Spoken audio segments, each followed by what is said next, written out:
अस्सलाम वालेकुम जी, कैसे हैं हम लोग? खैरियत से हैं।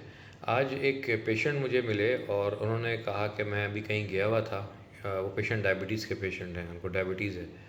तो कहने लगे मैं अपने एक दोस्त के पास गया और उनसे कहा कि मैं डायबिटीज़ की फ़लाँ-फ़लाँ गोलियाँ खाता हूँ, मेरे डॉक्टर ने मुझे लिख के दी हुई हैं। तो उस पे उन्होंने जवाब दिया कि यार मैं भी आपकी तरह डायबिटिक पेशेंट था। मैं शुरू में दिन ही अपने डॉक्टर के पास गया और उनसे मैंने कहा कि मुझे इंसुलिन स्टार्ट कर दें, क्योंकि आगे जाके मुझे इंसुलिन लगानी तो है कभी ना कभी, तो मुझे शुरू से स्टार्ट कर दें। तो आजकल मैं इंसुलिन पे हूँ, बड़ा खुश हूँ। तो ये जब हज़रत थे, मेरे दोस्त हैं, ये मेरे पास आया, मुझसे उन्होंने डिस्कस की ये प्रॉब्लम कि भाई आपने मुझे क्यों नहीं इंसुलिन दी। तो उसका बड़ा सिंपल सा जवाब है मेरे दोस्तों, जिसकी मैं मिसाल इस तरह देता हूँ कि जब आप छोटे होते हैं तो आपकी कमर जो है वो ज़्यादा से ज़्यादा 20, 22, 23 होती है। तो आप उस छोटी उम्र में ही आप 35 वेस्ट की पैंट क्यों नहीं लेके रख लेते कि कभी ना कभी तो आपने 35 वेस्ट की पैंट पहननी है। या अगर आप छोटे हैं तो आपका जूता 4 या 5 नंबर का आता है, तो आप बचपन में ही अपने बच्चे को 9 या 10 नंबर का जूता क्यों नहीं दिला देते कि आगे जाके तो चलेगा। तो ये एक इंतहाई अहमकाना बात है। हर चीज़ की एक इंडिकेशन होती है, अंग्रेज़ी में कहते हैं not every shoe fits all.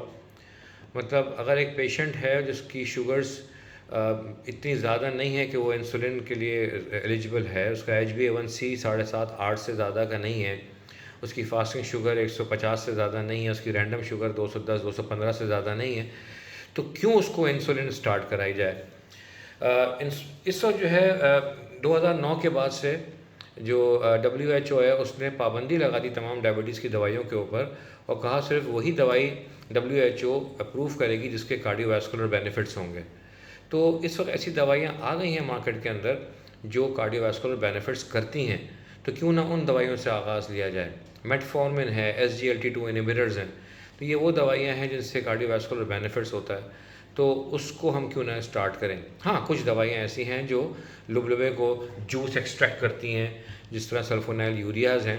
तो सल्फोनाइल यूरियाज़ तो आजकल कोई भी काबिल एंडोक्राइनोलॉजिस्ट अपने मरीज़ों को नहीं लिखता। The only indication of prescribing sulfonyl urea is cost, कि जो बहुत ही बेचारा नॉन अफोर्डिंग पेशेंट है जिसके कॉस्ट कंस्ट्रेंट्स हैं, तो उनको हम सल्फोनाइल यूरियाज़ लिख के दे देते हैं क्योंकि वो सस्ती होती हैं। अपार्ट फ्रॉम दैट सल्फोनाइल यूरियाज़ तो का रिवाज तो आहिस्ता आहिस्ता ख़त्म होता जा रहा है। ज़्यादातर तो मेटफॉर्मिन के साथ SGLT2 inhibitors, DPP4 inhibitors, GLP-1 receptor agonist वो दिए जाते हैं।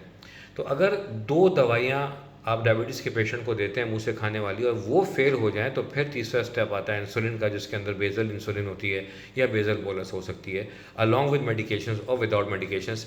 ये सब आपदीद पे है आपके डॉक्टर की। तो इसलिए ये कह देना कि जनाब मुझे शुरू से इंसुलिन पे क्यों नहीं डाला, या मुझे शुरू से इंसुलिन पे डाल दें तो मैं बेहतर रहूँगा क्योंकि मुझे आगे ज़रूरत पड़ेगी इंसुलिन की, एक इंतहाई अहमकाना सोच है।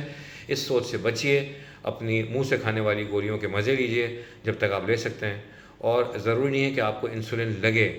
हो सकता है कि ज़िंदगी भर आप मुँह से खाने वाली दवाइयाँ ही खाते रहें।